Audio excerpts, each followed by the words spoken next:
Okay, so now we'll see one of the most complicated anatomy in the human body. It is TFCC, or the triangular fibro-cartilaginous complex of the wrist. Triangular fibro-cartilage complex.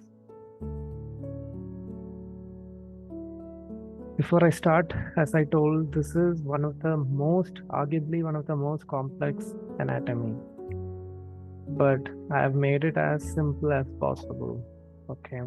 We need to only see the most important aspect of TFCC. Okay. First, let's see the components of TFCC. Okay. Components. Components of TFCC. So, what are the components of TFCC? First, I'll come to each one afterwards with the diagram. First, let's list what are the components of TFCC. From the radial side, we'll start off with triangular articular cartilage. Articular disc, articular disc. Triangular articular disc. Then, so before that, what is the function of TFCC? TFCC, the function is to provide stability and as a shock absorber for the distal radio-ulnar joint. Okay, this is the function of TFCC. It is for the distal radio-ulnar joint. It acts as a shock absorber and also provides stability. So the components of TFCC are: first is the triangular articular disc. Second is the radio-ulnar ligament. It has both dorsal and volar part. Then third, on towards the ulnar side, it is the triangular. This is another triangular thing. Triangular fibro-cartilage. Triangular fibro-cartilage. Then fourth is the meniscus homologue. Next is the ulnar collateral ligament.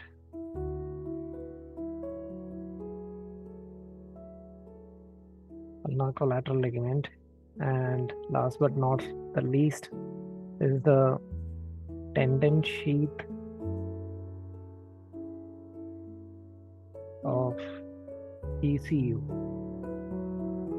That is extensor carpi ulnaris. So these are the components of TFCC. So out of this, a hand surgeon only cares about only these two: triangular articular disc and the radio-ulnar ligament. These are the only important things that hand surgeon is really concerned with. Okay. So now let's see the anatomy, how it appears. Okay. So I'll draw the ulna over here. Right.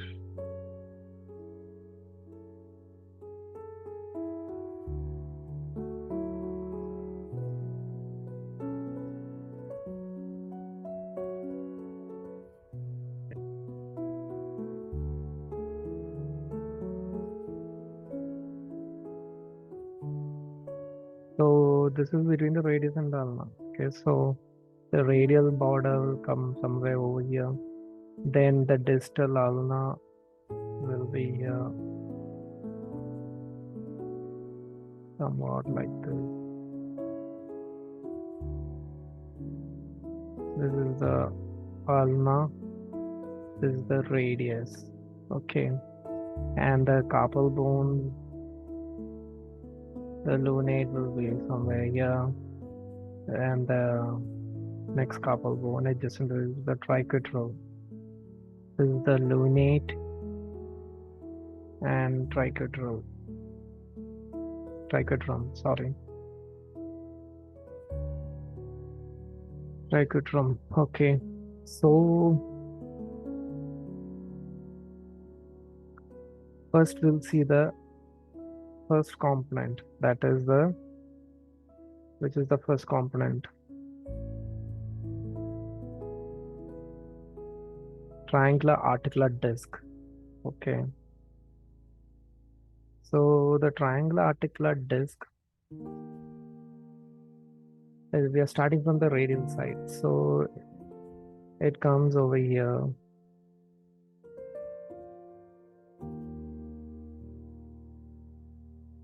So this is the triangular articular disc.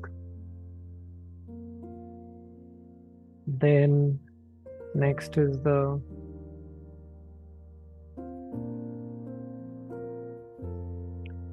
radioulnar ligament. It has two components, dorsal and volar. So the dorsal it actually joins the distal radius and the ulna. Okay, so this is the dorsal component.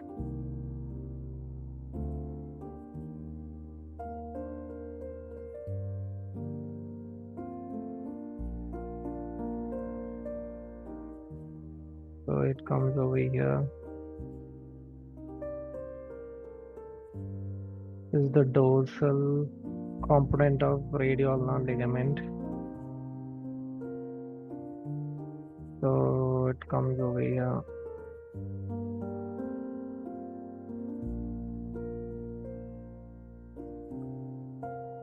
And it has another component, which is the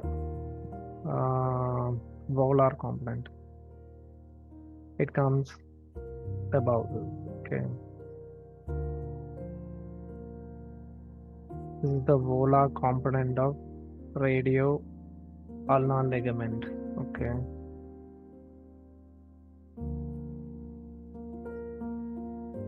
So this is the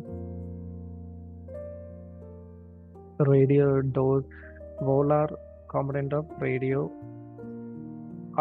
ligament. This is the volar component, and this is the radioulnar ligaments.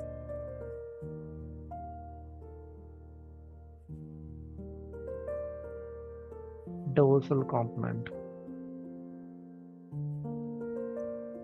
And next is the triangular fibro-cartilage. So it connects actually this is the styloid process of the ulna, and this is the fovea. It connects the styloid, and there's a connection to the fovea also.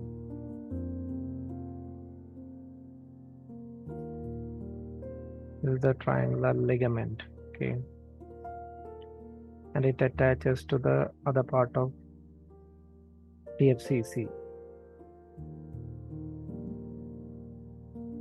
This is the styloid part, styloid attachment, and this is the foveal attachment of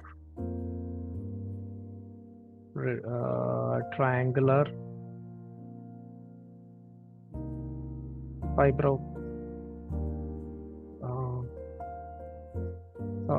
this is the triangular ligament, not fibrocartilage. Fibrocartilage is the first one. This is the triangular ligament, it's called.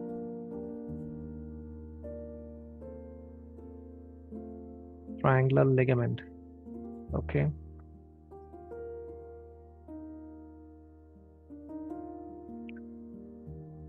So that is the third component. Then comes a set of three things. First is meniscus homologue.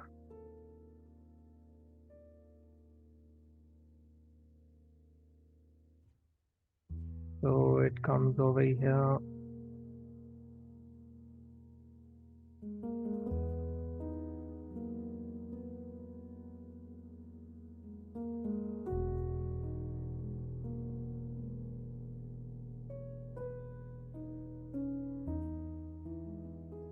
Okay, so this is meniscus homologue.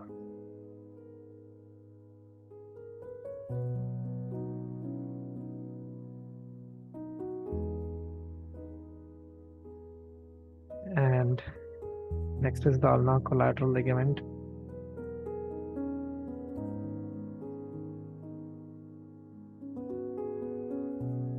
So adjacent to it, you'll see the ulnar collateral ligament.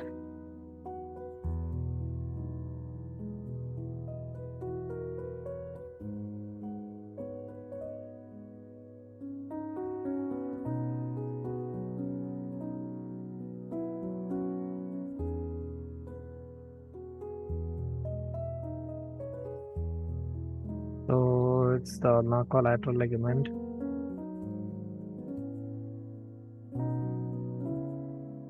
Okay. So this is the ulnar collateral ligament. Ulnar collateral ligament. Then the last one is the tendon sheath of ECU.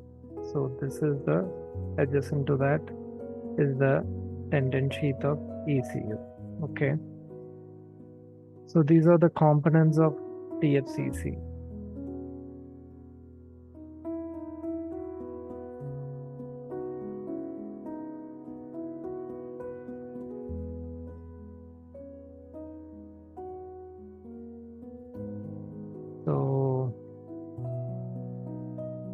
So now let's see how it appears on MRI. Okay, an MR signal of TFCC. On MRI, the articular disc will be dark. This part will be dark. Okay, articular disc will be dark on all sequence.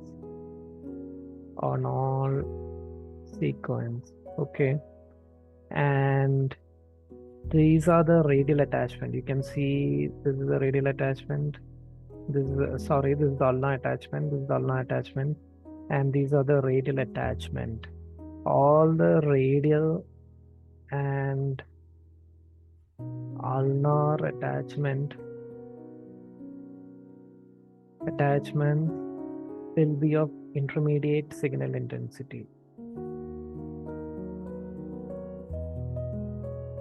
Will be of intermediate signal intensity. Okay. Okay, now let's see what are the type of injuries, TFCC injuries. There are two classes. Class 1 are the acute injuries. These happens secondary to fall on outstretched wrist. Fall on outstretched wrist. This is the class 1. Okay. And class 2 are the chronic one, secondary to degenerative changes. Okay. These are the chronic injuries, secondary to degenerative changes.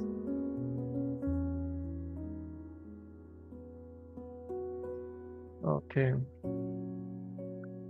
So there's another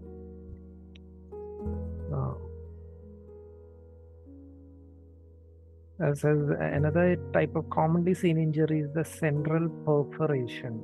Okay. Central perforation is very commonly seen. Even it's expected even in old age. It's expected to be seen in old age MRI. Okay. I mean the old age group people's MRI. It's usually commonly seen central perforation. So in central perforation, what happens is that there will be, I'll come to all that.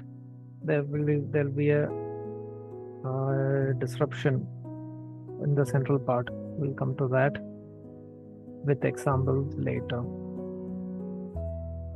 So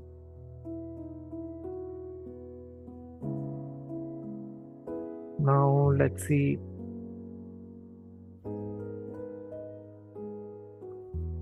The one interesting thing about the TFCC, it's a blood supply. It has white and red zones. So what are these white and red zones? Okay. So as you can see,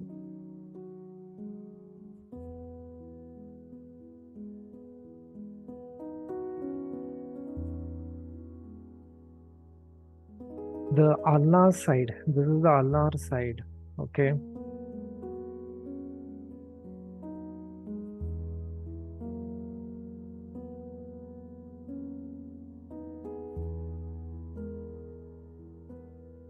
So the ulnar side, all the attachment on the ulnar side, these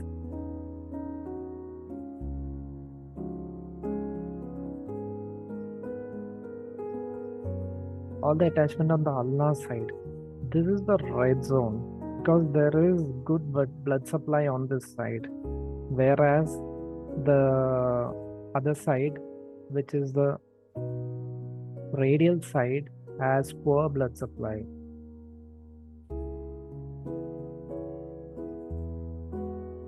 So any injury in the red zone, this is the red zone, and this is the white zone. Whatever you're seeing here, all the attachment of on the radial side, this is the white zone.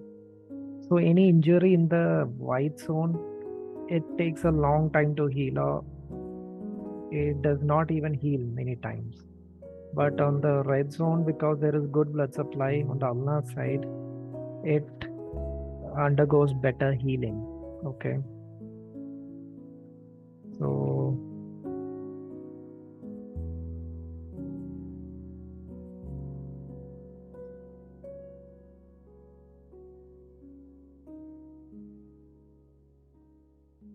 now let's see what is ulnar variance. Ulnar variance. Okay.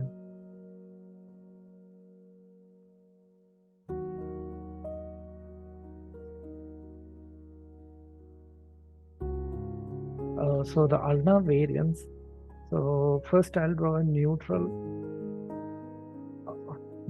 variance. Okay, this is the ulnar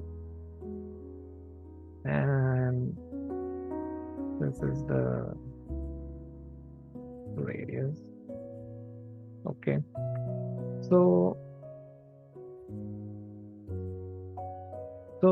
in the neutral ulnar variance, what you have to see is when you look at the articular surface of the ulna and the radius, it should be in a straight line. See, it should be in a straight line. This is what is known as neutral ulnar variance. This is how it should be.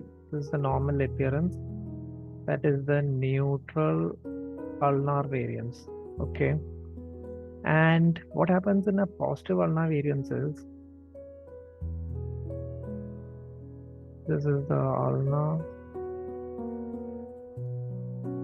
and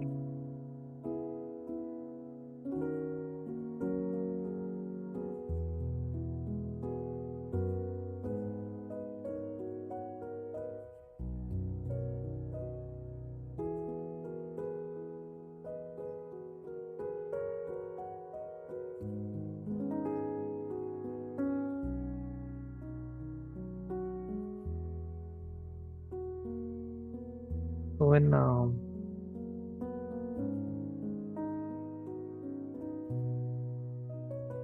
so what happens in positive ulnar variances?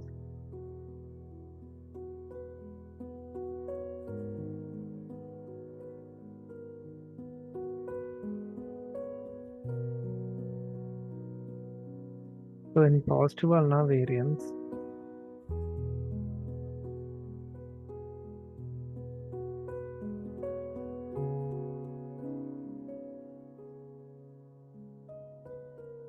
so this is the ulna, this is the radius. So in positive ulnar variance, you can see that the articular surface of the ulna is over here, and the articular surface of the radius is over here. So there is projection of the ulna distally in the positive ulnar variance. Okay, and this is positive ulnar variance. And what do you see in negative ulnar variance is just the opposite of that. That is, the ulna will be over here and the radius will be higher up. Okay, radius and the ulna. This is the articular surface of the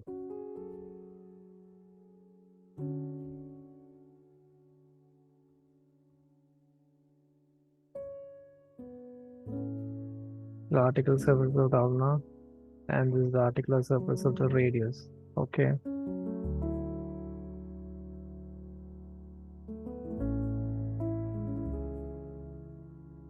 So this is negative ulnar variance. Here the ulna projects proximally. Ulna is proximally to the articular surface of the radius. This is the negative ulnar variance. So where do you see positive ulnar variance? Positive ulnar variance, you see it in ulnar impaction syndrome.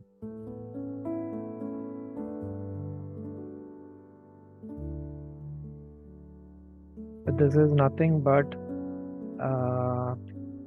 it is otherwise called as ulnar abutment.